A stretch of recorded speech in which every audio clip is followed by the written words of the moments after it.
जय Shriram public, स्वागत आहे तुमच्या सर्वांचं आपल्या नवीन ब्लॉगमध्ये. तर आज आहे गुढीपाडवा आणि माझ्याकडून तुम्हा सर्वांना गुढीपाडव्याच्या हार्दिक हार्दिक हार्दिक हार्दिक शुभेच्छा. आपण चाललेलो आहे, नारळ घेतले. आज गुढीपाडवा आहे, तुम्हाला तर माहीतच असेल. तिकडे म्हसोबा महाराजाचं मंदिरापाशी काल नाही का आपण तिकडे रेती फडची वगैरे तिथं टाकली, तिथं नारळ फोडायला चाललो आता. खूप वेळ चालत आलेलो आहे इथं आपल्या डेस्टिनेशनवरती. इथं नारळ फोडायचं आहे.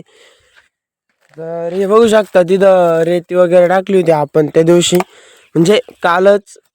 त्या दिवशी कुठं म्हणून राहिलो मी. ही फडची इथं अशी बसवायची, खूप भंगार फडची झाली मित्रांनो, तुम्ही बघू शकतात. ही अशी पूर्ण टोटल जागेला बसवायची आहे. आणि आपले महाराज म्हणजे हे मेन दैवत नाही, मेन दैवत तर आपल्या गावात आहे. इथं फक्त असं ठिकठिकाणावरती महाराजांचं स्थान हे झालेलं आहे. ते तर काय आपल्याला पूर्ण माहीत नाही. ती माहिती पूर्ण मी तुम्हाला नंतर सांगेल, आपल्या बाबांकडून किंवा कोणाकडून तरी घेऊन सांगेल मी तुम्हाला ती माहिती. नवी गाडी घेतली का हो? किती दिवसानंतर घेतली ही नवी गाडी? बघू शकतात. तुमचं नाव काय हो? शेख इरफान, म्हणजेच भांगारवाले. ते विकतात ते भांगार घेत आपल्याकडून. त्यांनी आत्ता आज नवी गाडी घेतलेली आहे.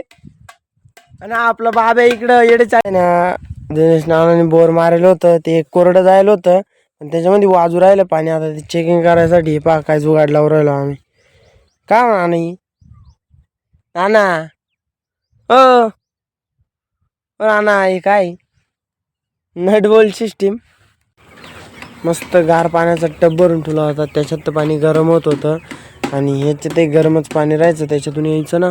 आता गार पाण्याचं टब भरून ठेवलं आहे, मस्त मोकळं पाणी तो राहिले पक्षी. तरी पण कालपासून 9 मर झाली सरकाराच्या आयला. 9 मर अवघड आहे ना.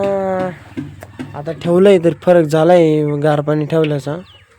आणि कागद बिगद सगळं मोकळं करून दिलं आहे.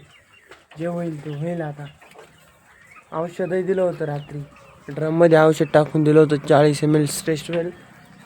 बघू आता. असं वाटलं तुम्हाला आपला छोटासा ब्लॉग आवडला असेल तर लाईक शेअर सबस्क्राईब ठोकून टाका. Bye bye.